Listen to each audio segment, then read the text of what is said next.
approximately 2,500 plus menstrual hygiene kits have been sent to different areas. So like Larkana, Sakhar, Badin, Thatta, Naushera, Feroz, Dadu, a lot of places, to even Rabi Canal area in Balochistan. So what we do is we don't like make them and send them to organizations because you don't know where they're dispatching. So we have people who are independently working on ground. They have their own camps. We have connections. We make these kits and then their riders or our riders drop at their location, and then from then they take it forward. Now, we have a PACE of like 15, 16 mothers and individuals, different individuals who are so familiar with the house. So even if I'm not there, they will just come quietly and start packing the stuff because they know the entire process. At the time when the kids are in school, it's feasible for all the moms to gather here and do the work. But when it's school time, obviously with homeworks and all, we're not able to come, but then we choose the weekends.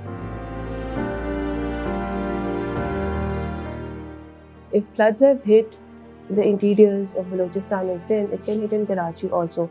What will happen? If I don't step up, I might be in the same cycle the next time. That focus keeps me going and makes me multitask. I try to manage my work, then kids and everything. Isliye we have time slots, and I've gotten comfortable with these women. So like I said, they sometimes come and do it themselves. They also tell me the requirement and let's work together. So it's now become a very, sort of an assembly line, like what is happening. Earlier it was very tough.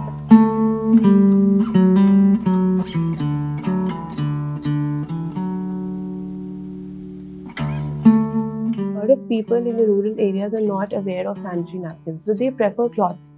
So sending them sanitary napkins is not a smart choice. Similarly, they wear shalwar kameez, or most probably they wear cholis and the saris or whatever they wear.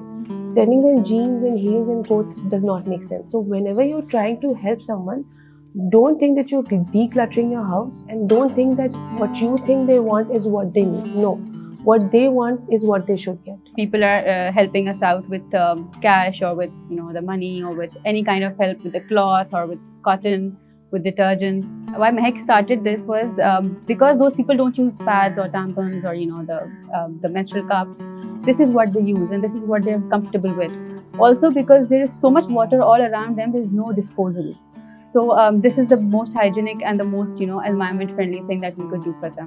We did it on our own, but SIUT, since we've been their contributors, we talked to them. It was a lot of effort put in there, and finally we managed that they set up a medical camp there, and we're trying to collect medicine and other medical supplies and the menstrual kits. Donor fatigue is real, and people are trying, but I would really love more people to be volunteering with this work, because this is all labor intensive work. I would suggest to please donate whatever you can, however you can.